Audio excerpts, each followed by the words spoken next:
Salut les amis, aujourd'hui on va causer coronavirus, chloroquine et Didier Raoult. On va faire ça en 4-4-2, vous connaissez le principe, on va à l'essentiel, et on va y aller franco. En plus confiné, moi ça me rend nerveux. Du coup, faut que j'extériorise toute cette merde. Donc commençons par le commencement. Au départ, le coronavirus c'est une grippette, une sorte de pisse de chauve-souris inoffensive. En tout cas, c'est ce que nous raconte la Besin. Du coup, je me dis putain, on a eu chaud, cette connaisse de grippe, elle taquine que du chinois. On peut continuer à tousser sans que le GIGN défonce ta porte d'entrée et que le voisin te dénonce après avoir sorti le chien 10 fois dans la journée et couru 2 fois le marathon de Paris. Rien d'anormal quoi. Bref, au début il y a des malades mais bon c'est pas un génocide. Les jours passent et le nombre augmente mais c'est pas des chiffres énormes. Ça c'est sans compter les journalistes qui ont leur sujet et ne comptent pas lâcher le morceau. Dès qu'il y a un contaminé c'est alerte rouge. Quand il y a un mort c'est alerte rouge et ça clignote en plus. On entend que ça à la téloche, les Français commencent à flipper. Mais apparemment tout va bien puisque Macron va au théâtre avec Brigitte pour inciter les Français à sortir malgré le coronavirus. Ils s'en battent les couilles. Continuez à tousser, léchez-vous les babines, y a pas de contre-indication. L'OMS est d'accord. Postillonner, y a pas de problème. Mais franchement, il est pas plus inquiet que moi. Parce que je peux vous le dire, je m'en tamponne le cul à ce moment-là. C'est 10 jours avant le confinement. Franchement, j'ai pas peur. Mais bon, ça c'est sans compter la peur que génèrent les journalistes du monde entier sur les populations. J'ai un collègue, il se lave les mains 40 fois par jour quand même. Il a appris le langage des signes en 3 jours pour communiquer. Et à lire sur les lèvres ce con. Là quand même, je me dis, c'est le début d'une psychose. Mais Besin se veut rassurante. Elle répète que les masques ça sert à rien. Que tu mettes un masque FFP2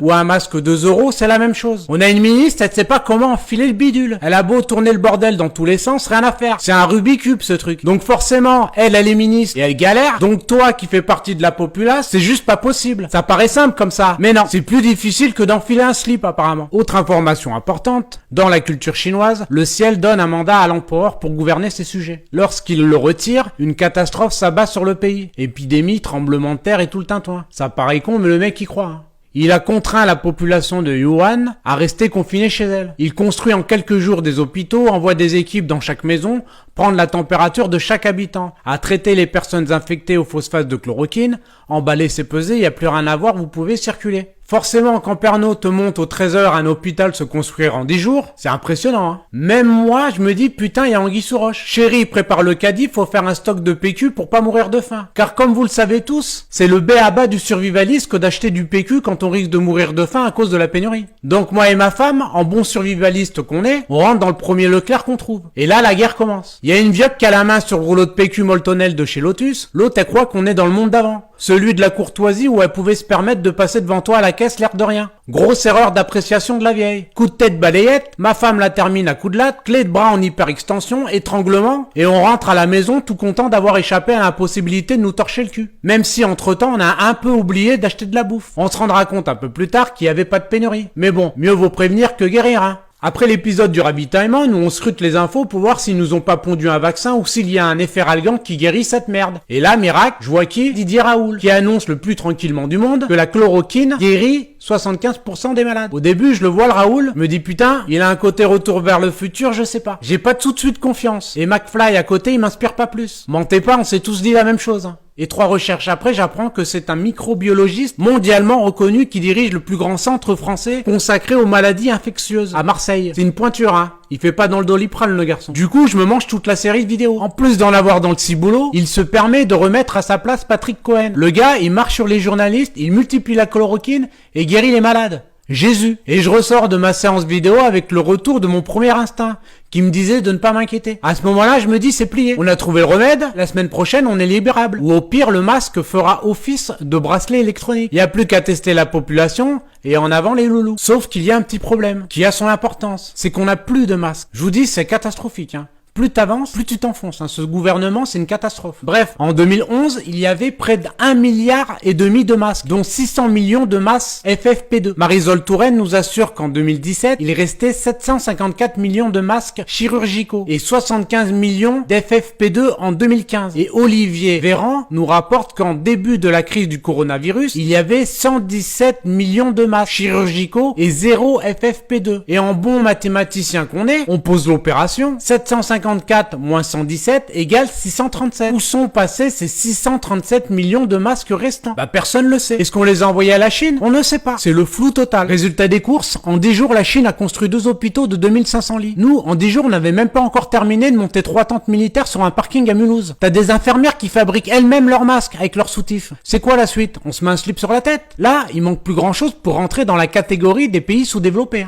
En tout cas, en matière de santé, on est bidon. 0 pointé. En fait, si vous voulez, pour combattre le coronavirus, il y avait deux options. L'option 1, c'est le confinement total. Très chiant, hein, parce qu'on est enfermé toute la journée. Et pire encore, car c'est la catastrophe économique qui viendra après, qui sera pire que le virus lui-même. Ou l'option 2, c'est pas de confinement, mais avec des masques pour tous. Test individuel, fichage sanitaire, efficacité maximum. C'est comme ça que ça s'est passé en Corée du Sud, si vous voulez. Ici, le masque, c'est comme un confinement ambulatoire. Et tu peux continuer à vivre normalement. Mais quand t'as plus de masque, plus de gel, plus de tests, plus rien, tu fais l'option 1 et tu dis à la population française que l'option 2 ne fonctionne pas. Niveau incompétence, c'est extraordinaire. On est confiné parce qu'on a détruit le système de santé. C'est ça la réalité. Mais bon, encore une fois, pas de panique. Il y a la chloroquine, les gars, suffit de s'en procurer, sauf que Agnès Buzyn a classé la chloroquine en substance vénéneuse le 13 janvier 2020, quelques jours avant l'entrée du virus sur le sol français. Et pire encore, le professeur Perron nous annonce que toute la chloroquine a été volée. Les mecs ont vidé les armoires. Je sais pas vous, mais moi je suis à deux doigts de devenir complotiste. Hein. Je veux bien faire un effort pour me retenir, mais putain la Buzyn la mettre pas. Surtout quand tu sais que son mari c'est Yves Lévy,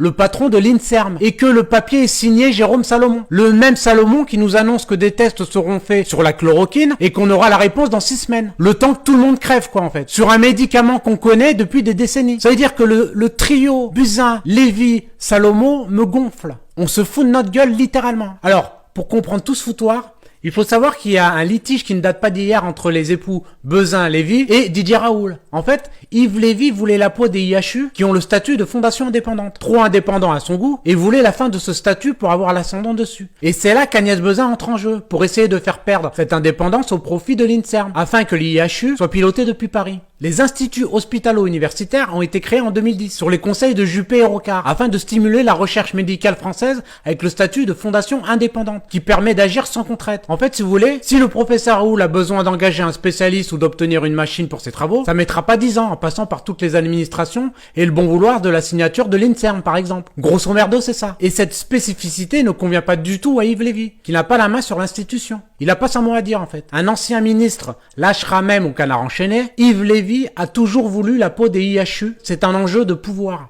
Alors là, tenez-vous bien. Le 2 octobre, les ministres Agnès Lévy et Frédérique Vidal font connaître leur décision dans un communiqué sur l'IHU. Les projets soumis devront proposer une gouvernance sans fondation, support afin d'associer pleinement le CHU, l'université et l'organisme de recherche. Traduction, les futurs IHU ne bénéficieraient plus du fameux statut de fondation, qui les rend si indépendants. Les ministres ont clairement tranché en faveur de l'INSERM et d'Yves Lévy. Mais là, il se passe un truc, c'est que pour éviter le conflit d'intérêts grossier, Matignon arrache le dossier des mains d'Agnès Lévy, évitant ainsi la catastrophe opportuniste du couple Lévy et de l'ex-belle-fille de Simone Veil, Agnès Buzyn. Vous comprenez pourquoi maintenant Didier Raoult n'est pas odeur de sainteté pour le couple. Et pour certains médias aussi. C'est ici que ça se passe, les gars. Vous imaginez que si ils avaient réussi leur coup, Raoult on n'en entendrait même pas parler. Hein. Par contre, on aurait le droit à un vaccin à la con avec l'aval de l'INSERM et d'Agnès. Ça c'est certain. Alors, petit rappel tout de même sur le professeur Didier Raoult. On est tous d'accord que c'est pas le Gad Elmaleh de la médecine. On n'est pas face à Jean-Claude Roman comme aimeraient nous faire croire les médias. C'est le meilleur infectiologue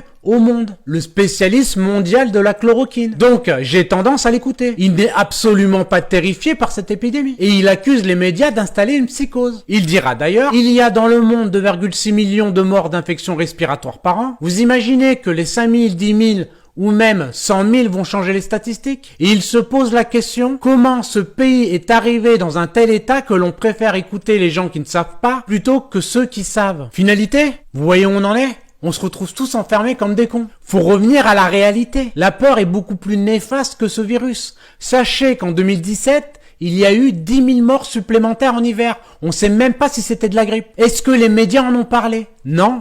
Est-ce que vous avez eu peur ? Non. Et pourtant, on doit être aujourd'hui à 900 000 morts pour le coronavirus. Dans le monde, on doit être à 14 000 morts pour le coronavirus. Comparé aux 2,6 millions de morts d'infections respiratoires par an, ça fait une différence de 2 580 000 morts. On nage en plein délire. Et je rappelle que tous les ans, il y a 10 000 morts de la grippe. Donc je vois pas pourquoi on ferait pas un confinement tous les ans. Hein. Et qu'on vienne pas me dire que c'est pas la même chose. Des morts, c'est des morts. Et à ce que je sache, on n'y est pas à 10 000. Bon voilà, les amis, on va retourner à nos occupations, si on en trouve. Sur ce, je vous dis à bientôt, profitez bien. Et surtout, si vous regardez cette vidéo, c'est que vous êtes bien vivant. Et c'est déjà pas mal. Allez, à ciao.